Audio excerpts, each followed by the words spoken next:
찬송가 312장을 찬양하며 12월 17일 토요일 새벽 기도회를 하나님께 올려드립니다.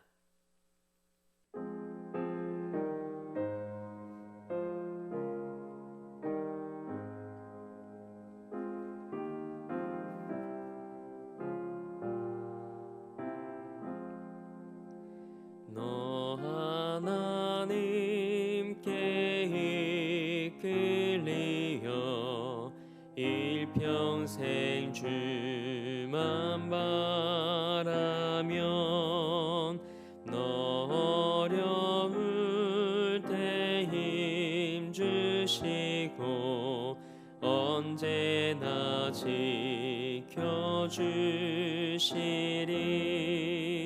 주 크신 사랑 믿는 자 그 반석 위에 서리라.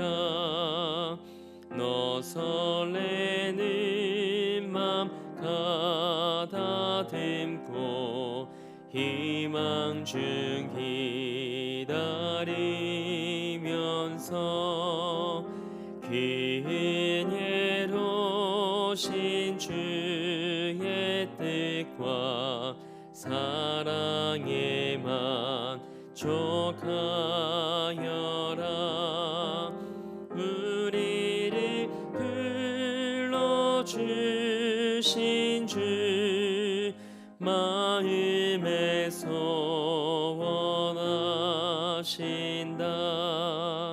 주 찬양하고 기도하며 내 본분 힘써다 하라. 그 약속하신 모든 은혜 내게서 이루어지리라. 참되고 의지하는 자 주께서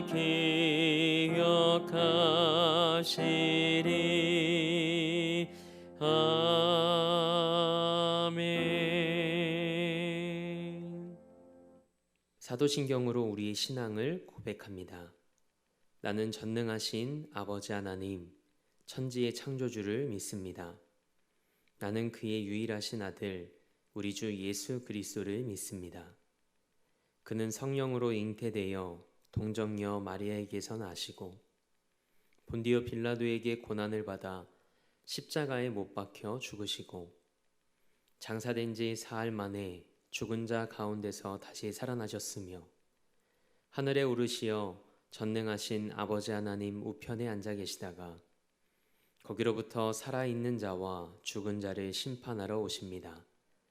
나는 성령을 믿으며 거룩한 공교회와 성도의 교제와 죄를 용서받는 것과 몸의 부활과 영생을 믿습니다.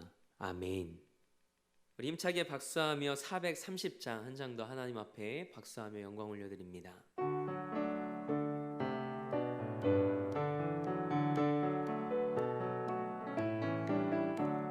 주와 같이 길 가는 것 즐거운 일 아닌가.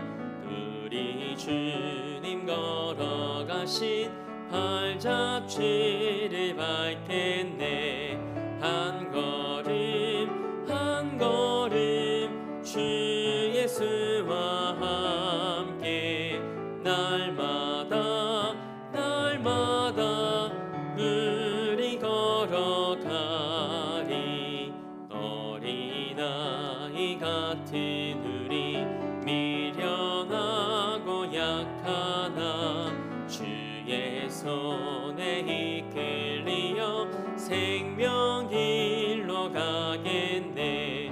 한 걸음 한 걸음 주 예수와 함께 날마다 날마다 우리 걸어가리. 꽃이 피는 들판이나 험한 골짜기라도 주가 인도하는 대로 주와 같이 가겠네. 한 걸음 한 걸음 주 예수와 함께 날마다 날마다 우리 걸어가리. 옛 선지자 헤녹같이 우리들도 천국에 들려 올라갈 때까지 주와 같이 걷겠네. 한 걸음 한 걸음 주 예수와 함께 날마다 날마다 우리 걸어가리. 아멘. 오늘 우리에게 주신 하나님의 말씀은 전도서 11장 9절에서 10절 말씀입니다. 하나님의 말씀을 받겠습니다 고백한 후에 저와 여러분 한 목소리로 합독하겠습니다. 하나님의 말씀을 받겠습니다. 청년이여, 내 어린 때를 즐거워하며 내 청년의 날들을 마음에 기뻐하여 마음에 원하는 길들과 내 눈이 보는 대로 행하라. 그러나 하나님이 이 모든 일로 말미암아 너를 심판하실 줄 알라. 그런즉 근심이 내 마음에서 떠나게 하며 악이 내 몸에서 물러가게 하라. 어릴 때와 검은 머리의 시절이 다 헛되니라. 아멘. 하나님의 말씀으로 새로운 하루를 여는 사랑하는 성도님들의 삶이 창조주 하나님을 기억하는 삶이 되길 주님의 이름으로 축복합니다. 오늘은 하나님을 기억하고 그분의 시선을 의식하는 삶이라는 제목으로 하나님의 말씀 함께 나누고자 합니다. 누군가 여러분에게 여러분의 인생에서 가장 아름답고 빛난 때가 언제냐고 묻는다면 아마 대부분의 사람들이 청년의 때라고 대답할 겁니다. 청년의 때는 꿈과 열정과 용기를 가지고 살아가 볼 만한 때입니다. 실패를 두려워하지 않고 무엇이든 도전할 수 있는 시기이죠. 인생을 사계절로 비유한다면 봄에서 초여름으로 넘어가는 무렵일 겁니다. 그러나 이 시대의 청년들을 바라보고 있노라면 마음이 아픕니다. 불확실한 미래와 무한 경쟁 속에서 불안의 늪에 빠진 것처럼 보입니다. 3포 세대라 불리던 청년들이 이제는 M포 세대라 불리며 마치 허무주의와 절망의 롤러코스터를 타고 있는 듯합니다. 그러나 이것이 비단 청년들만의 모습일까요? 포스트 코로나를 살아가고 있는 우리 모두의 현실이기도 합니다. 하나님께서 바울을 통해 에베소서 5장 16절에 이렇게 말씀하셨습니다. 세월을 아끼라, 때가 악하니라. 아멘. 하나님의 뜻이 무엇인지 구하며 우리에게 주어진 것들을 선용하라는 말씀입니다. 시간은 우리에게 주어진 하나님의 선물이며 기회입니다.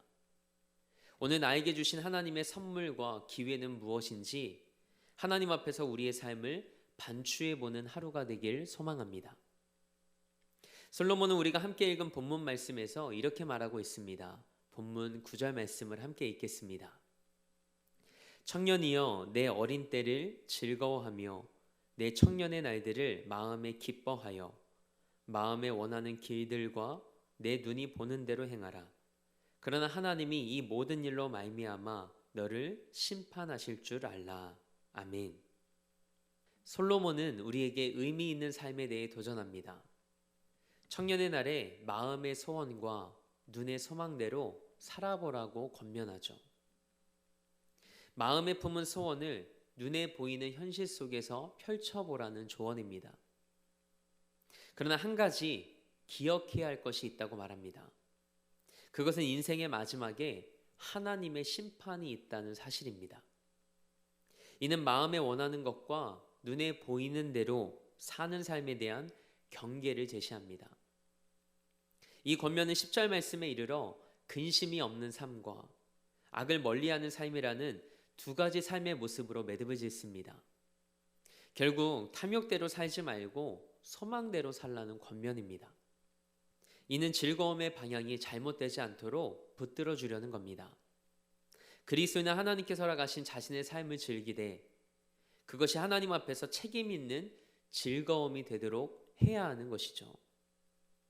진정한 자유는 책임이 뒷받침되어야 하듯 즐거움 또한 책임이 뒷받침되어야 합니다. 하나님은 태초에 사람을 위해 모든 것을 창조하시고 원하는 대로 마음껏 누릴 수 있도록 디자인하셨습니다. 그리고 아담과 하와에게 선과 악을 알게 하는 나무의 열매만큼은 먹지 말라고 분명히 말씀하셨습니다. 이 명령을 지킬 때 하나님께서 허락하신 모든 것을 누릴 수 있었습니다. 그러나 이 명령을 스스로 어겼을 때 인류는 결국 사망에 이르는 존재가 되고 말았습니다.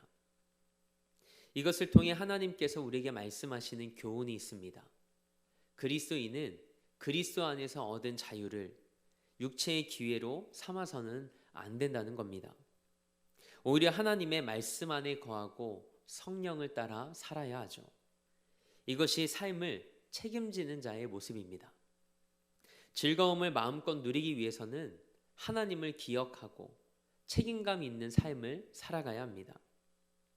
여러분의 삶이 날마다 하나님 안에서 이런 삶을 추구하는 삶이 되길 축복합니다. 솔로몬은 전도서 12장 1절에서 인생의 마지막 순간을 곤고한 날이라고 표현하며 우리 인생을 향해 계속 권고합니다.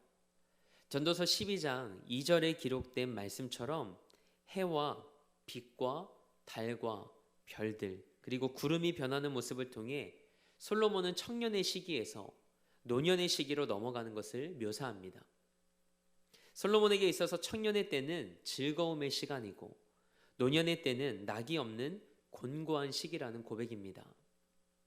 솔로몬은 청년들에게 노년의 쇠퇴함과 죽음에 이르기 전에 창조주 하나님을 기억하라고 명령합니다. 고난과 죽음이 임하는 모든 사람의 삶을 언급하며 그 전에 창조주 하나님을 기억하라는 말을 반복하며 강조합니다. 캄캄한 날들이 오기 전에 하나님의 심판의 때가 오기 전에 우리는 창조주 하나님을 기억해야 합니다.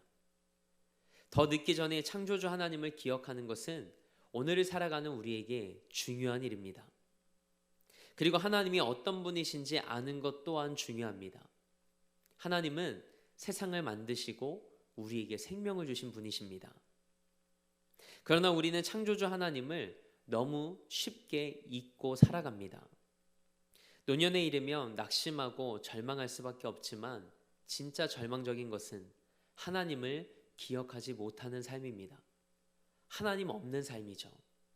그래서 그리스도인은 바울처럼 고백하며 살아가야 합니다. 고린도후서 4장 16절 말씀입니다. 우리가 낙심하지 아니하노니 우리의 겉사람은 낡아지나 우리의 속사람은 날로 새로워지도다. 아멘. 더 늦기 전에 어떻게 하면 우리가 하나님께서 허락하신 이 때를 잘 살 수 있을까요? 창조주 하나님을 기억하는 겁니다. 하나님보다 세상에 더 마음을 두며 하나님을 잊어버리기 쉬운 때를 우리는 살아가고 있습니다. 하나님을 기억하는 것이야말로 가장 행복한 삶을 사는 비결입니다. 창조주 하나님을 기억하는 그때가 그 사람에게 있어서 가장 아름답고 빛나는 때입니다. 지금이 바로 그때가 되길 주님의 이름으로 축복합니다. 우리는 얼마든지 척하는 인생을 살아갈 수 있습니다. 착한 척, 거룩한 척, 믿음 좋은 척. 그러나 이런 우리의 모습을 다 알고 계신 분이 있습니다. 누굴까요? 하나님은 다 보고 계시고 우리가 어떤 사람인지 정확히 알고 계십니다. 하나님은 다 보고 계십니다. 아무도 보는 사람이 없을 때 하나님의 시선을 의식하며 살아가는 사람, 바로 이 사람이 진짜 예수님의 사람이죠. 저는 여러분과 제가 누가 있든 없든 하나님이 보고 계시니 사람의 시선을 의식하며 살지 않는 사람이 되길 원합니다. 성경에 그렇게 살았던 한 사람의 이야기가 기록되어 있습니다. 하나님의 시선을 의식하며 살았던 요셉입니다. 요셉이 얼마나 매력 있는 사람이었던지 보디발의 아내가 날이면 날마다 요셉에게 눈짓을 했답니다. 그러더니 동침하기를 청했다고 성경은 기록하고 있죠. 보디발이라는 남편이 버젓이 있는데 요셉에게 눈길을 돌리며 자꾸만 유혹합니다. 여기서 중요한 것이 있습니다. 요셉의 반응에 주목해야 합니다. 창세기 39장 8절 말씀을 보면 요셉이 거절하며 라고 기록하고 있습니다. 그리고 보디발의 아내에게 이렇게 말합니다.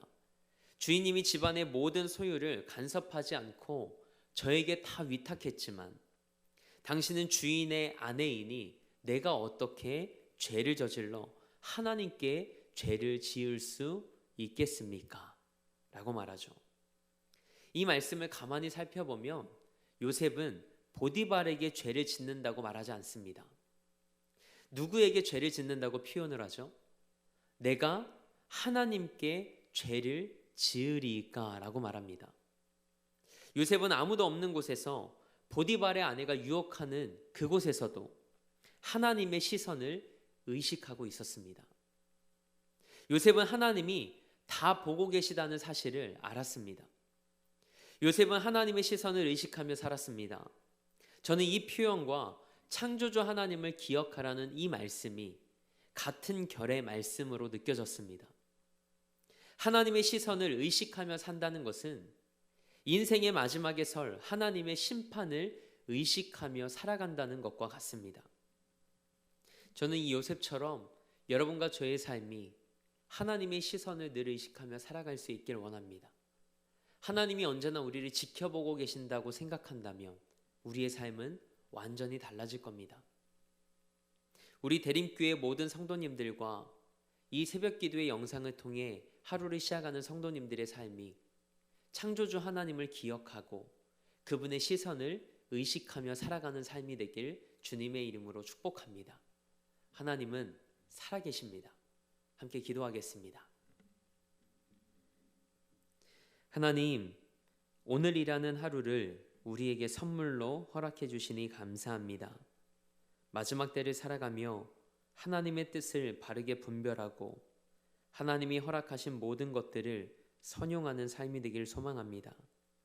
무엇보다 창조주 하나님을 기억하며 선물로 허락하신 하루하루의 삶 속에서 하나님의 시선을 의식하길 원합니다. 하나님을 경외함으로 우리의 삶을 통해 하나님의 살아계심을 증거하는 복된 삶이 되게 하옵소서. 오늘도 이 나라와 열방을 위해 기도합니다.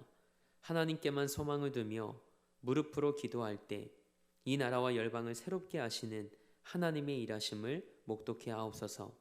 전쟁과 기근과 전염병으로 고통받는 자들이 예수의 이름을 부를 때 그들을 건져주시고 그들에게 구원의 은혜가 임하게 하옵소서. 우리 대림교회를 위해 기도합니다. 111 사명을 품고 온 성도가 마음을 모아 함께 기도할 때 복음의 커다란 숲을 이뤄나가는 재단 되게 하옵소서. 담임 목사님을 위해 기도합니다. 지혜의 영과 말씀의 영을 부어주옵소서. 그리고 우리 사랑하는 성도들의 삶과 가정과 일터 안에 하나님의 은혜로 충만케 하시고 예수 그리스도 안에서 기쁨과 감사가 넘치는 삶이 되게 하옵소서. 오늘도 삶의 자리에서 미디어 예배로 이 하루를 시작합니다. 말씀 안에서 삶의 길을 발견하며 하나님의 시선을 의식하는 삶으로 하나님과 온전히 동행하는 하루의 삶이 되게 하옵소서. 그렇게 일하실 하나님을 기대하며 우리 삶의 목적 되시고 이유 되신 우리 주 예수 그리스도의 이름으로 기도합니다. 아멘. 하늘에 계신 우리 아버지, 아버지의 이름을 거룩하게 하시며 아버지의 나라가 오게 하시며 아버지의 뜻이 하늘에서와 같이 땅에서도 이루어지게 하소서. 오늘 우리에게 일용할 양식을 주시고 우리가 우리에게 잘못한 사람을 용서하여 준 것 같이 우리 죄를 용서하여 주시고 우리를 시험에 빠지지 않게 하시고 악에서 구하소서. 나라와 권능과 영광이 영원히 아버지의 것입니다. 아멘.